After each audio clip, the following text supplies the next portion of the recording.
ગોળીઓની સતત વર્ષા, ગોળી સહન ના થાય એના માટે પેલા કૂવાની અંદર પડી પડીને મૃત્યુ પામી જવું પડે, અને ત્યાર પછી પણ કોઈ અવાજ ન ઉઠાવે એટલે સમગ્ર અમૃતસરની અંદર એ લાઇટ ઓફ કરી દેવામાં આવે અને ચાબુકો લઈને પ્રત્યેક ભારતવાસી ઉપર મારવામાં આવે. આ બધા અત્યાચારો એ સમયે અંગ્રેજ અમલદારો દ્વારા કરવામાં આવતા હતા. ભારત વર્ષના હજારો નહીં પરંતુ લાખો માણસો એ દેશની આઝાદી માટે શહીદ થઈ ગયા. એ લોકોના સંકલ્પ કેવા હતા?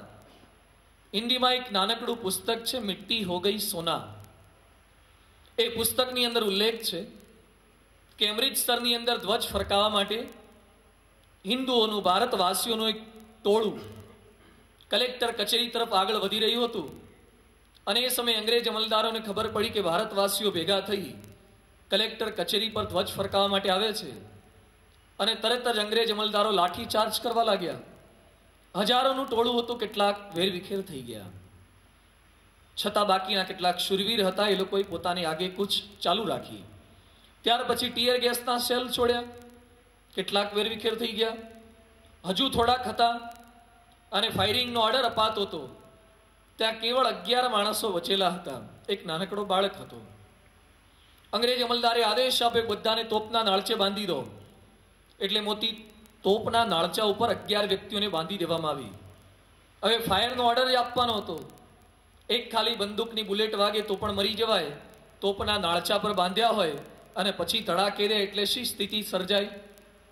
11 વ્યક્તિને બાંધી દીધા હતા. ઓર્ડરની રાહ જોવાતી હતી.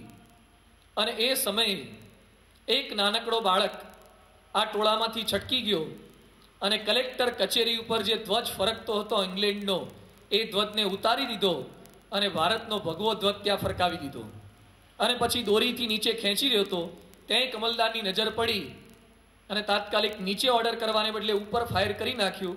પેલા બાળકનું આખું શરીર એ ચારણી જેવું વીંધી નાખ્યું, કાણા કાણા કરી નાખ્યા.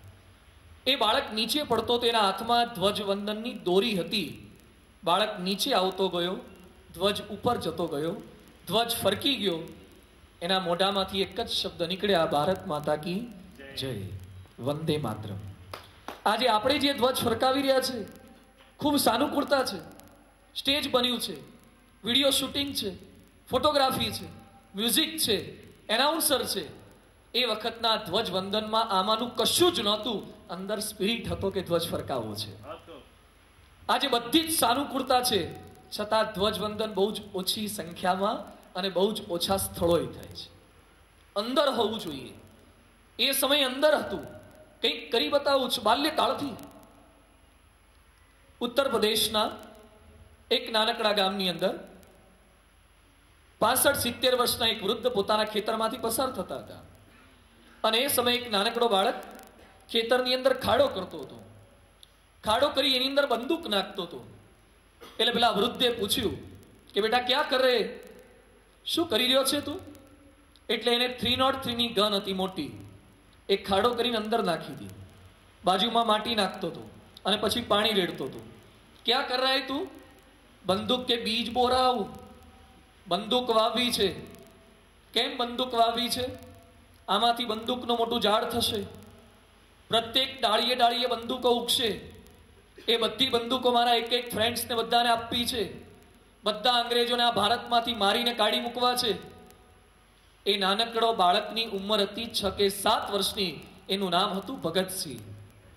બાલ્યકાળથી આ લોકોના મિશન સ્પષ્ટ હતા. શું કરવા માટે જન્મ્યા છીએ, શેના માટે પ્રાગટ્ય છે, કંઈક કરી બતાવવું છે. ભારત વર્ષ માટે એવું કહેવાય છે, સારે જહાં